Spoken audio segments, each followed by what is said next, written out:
지금 전 세계에서 기자들이 가장 많이 모여 있는 곳이죠. 일산 킨텍스에 있는 메인 프레스 센터 연결하겠습니다. 정병진 앵커. 네, 고양시 킨텍스에 마련되어 있는 남북 정상회담 메인 프레스 센터에 나와 있습니다. 자, 이제 곧 잠시 뒤면은 아마도 오후에 공식적인 일정이 재개가 되는데요. 그곳 프레스센터에 모여 있는 전 세계 기자들 취재 열기 계속 뜨겁죠. 네, 그렇습니다. 이곳 메인 프레스 센터는 남북 정상의 역사적인 만남을 취재하는 전 세계 기자들의 열기로 이미 충만합니다. 자, 오후 공식 일정을 앞두고 리설주 여사 참석 소식도 전해졌고요. 무엇보다 이번 회담의 결과가 발표될 시각도 점차 다가오면서 이곳의 현장 분위기는 다소 긴장감도 흐르고 있습니다. 자, 정치부 전준영 기자와 함께 주요 내용 전해드리겠습니다. 자, 우선 김정은 위원장의 배우자인 리설주 여사 그리고 문재인 대통령의 부인 김정숙 여사가 만찬에 부부 동반으로 참석하기로 했어요. 네, 그렇습니다. 사상 첫 남북 정상의 부부 동반 만찬이 성사됐습니다. 청와대 윤영찬 국민소통수석이 공식 브리핑을 통해서 이 같은 사실을 확인을 해줬는데요. 윤 수석은 김정은 위원장의 배우자 리설주 여사가 오후 6시 15분에 판문점에 도착한다고 밝혔습니다. 그리고 문재인 대통령과 김정숙 여사 그리고 김정은 위원장과 리설주 여사가 평화의 집에서 잠시 환담을 나눈 뒤에 6시 반부터 시작되는 만찬 행사에 참여한다고 밝혔습니다.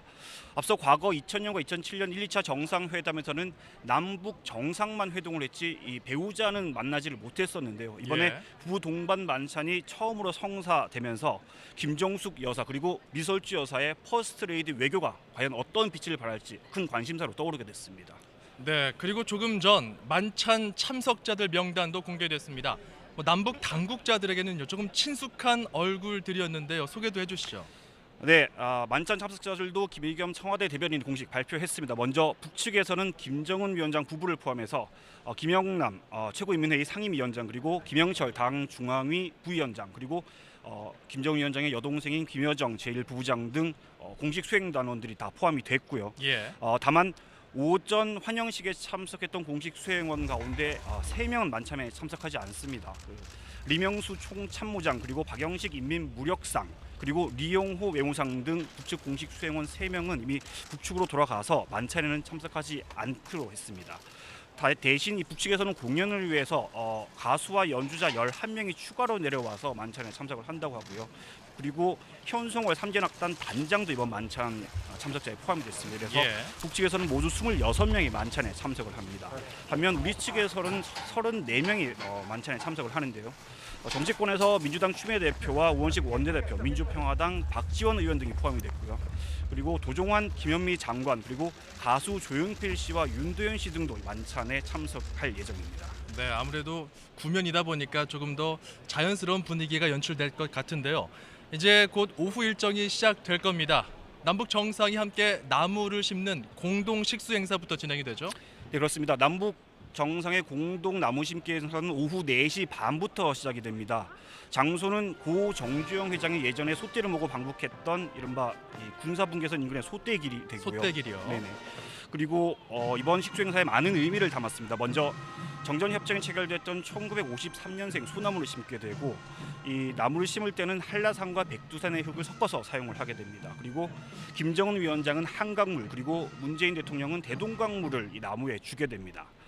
그리고 식수 행사가 끝나게 되면 이 두 정상이 군사분계선 표식물이 있는 이 도보다리라는 곳이 있습니다. 이곳까지 두 정상만이 산책을 하면서 담소를 나누게 되는데요. 단 둘이 가는 거죠? 네, 그렇습니다. 이때는 다른 어느 누구도 수행을 하지 않기로 했습니다. 그래서 두 정상이 좀 내밀한 얘기를 좀 더 자유롭게 나눌 수 있는 시간을 가지도록 배려하는 시간이 되겠습니다. 그리고 이후에는 가장 중요한 시간이죠. 오후 단독 회담이 이어지고 이후에는 회담 결과 발표가 이어지게 됩니다. 다만 이 발표 장소와 형식은 아직 정해지지 않았는데요. 회담 성과가 좋을 경우에는 외부에서 양 정상이 함께 공동 선언문을 발표할 것으로 기대가 되고 있습니다. 하지만 반대로 성과가 기대에 좀 못 미치면 남북이 별도로 발표를 하거나 서면으로 대체될 가능성도 있습니다. 회담 결과 발표까지 끝이 나면 6시 반부터 이제 환영 만찬 그리고 환송 행사로 공식 일정이 마무리가 되는데요. 지금 상황에 따르면 아마 오늘 저녁 9시 정도쯤이면 공식 행사가 모두 마무리될 것으로 예상되고 있습니다. 일정 자체는 약간 변동성이 있다는 점 참고하시면 좋을 것 같고요. 그리고 발표 형식에 따라서 이번 정상회담의 성과 또한 가늠해 볼 수 있겠다 이런 생각도 드는데요. 아무래도 오전에 정상회담 분위기가 좋았습니다. 화기애애했기 때문에 오후에 이루어질 회담 관련 관전 포인트들 그리고 어떤 내용들 논의될지 여기에 대해서도 좀 짚어봐야 될 것 같은데요. 네, 일단 굵직한 내용들에 대해서는 대부분 오전 회담에서 아마 얘기들이 다 됐을 것 같습니다. 그래서 오후에는 구체적인 합의문 문구 조정에 아마 집중하게 될 것으로 분석이 되고 있습니다. 예. 이와 관련해서 윤영찬 청와대 국민소통수석이 브리핑을 했었는데요. 일단 오늘 오전 회담은 10시 15분부터 11시 55분까지 100분 동안 진행이 됐습니다. 이 자리에서 두 정상은 이번 회담에서 한반도의 비핵화와 항구적 평화 정착 그리고 남북 관계의 발전 방향에 대해서 시종 진지하고 솔직한 대화를 나눴다 이렇게 밝혔습니다. 또 양측은 공동 선언문 작성을 위한 실무 협의를 계속하기로 했고 또 선언문이 나오면 두 정상은 서명식을 하고 이를 공동으로 발표할 것이다 이렇게 덧붙였습니다. 예. 자, 이제 구체적인 회담 성과를 확인할 시간이 다가오고 있습니다. 전 세계에서 몰려든 3,000명 이상의 이곳 프레스센터 취재진들도 이 결과를 지금 주목하고 있는데요. 자, 지금 이 순간 컴퓨터와 마이크 앞을 지키는 현장 분위기도 좀 전해주시죠. 네, 아시겠지만 오늘 오전 남북 두 정상이 만날 때는 탄성과 박수가 쏟아지고 이 두 정상의 일거수일투족을 주목하면서 분위기는 정말 뜨겁게 달아올랐었습니다. 하지만 예. 이제 점차 오후 회담 성과가 나올 시간이 다가오면서 분위기는 조금씩 긴장되고 이 회담 성과에 촉각을 곤두세우고 있습니다. 세계 각국에서 온 외신 기자들도 현재 속속 생방송으로 정상회담 속보를 전하고 있고요. 남북 정상이 어떤 결과를 내놓을지 지켜보고 있습니다. 오늘 정오 기준으로 이곳 메인 프레스센터에 등록한 국내외 취재진 수도 집계가 됐습니다. 3,000명이 넘어섰고요. 이 3,000여 명이라고 하면 지난 2000년과 2007년의 취재진 수를 보면 2000년에는 1,000여 명, 2007년에는 1,700여 명이었기 때문에 이보다는 훨씬 늘어난 수치입니다. 예. 특히 나이지리아, 카메룬, 불가리아, 아르헨티나 등에서도 취재진을 파견을 했고요. 모두 36개국 매체가 취재 신청을 했습니다. 외신 취재진만 900여 명에 달합니다.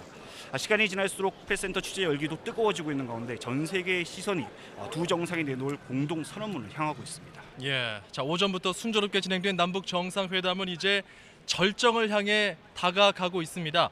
방송을 보고 계신 국민 여러분들도 마음을 좀 모아주시면 이번 회담 성과에도 긍정적인 반영이 되지 않을까 싶습니다. 지금까지 남북 정상회담 메인 프레스센터에서 전해드렸습니다.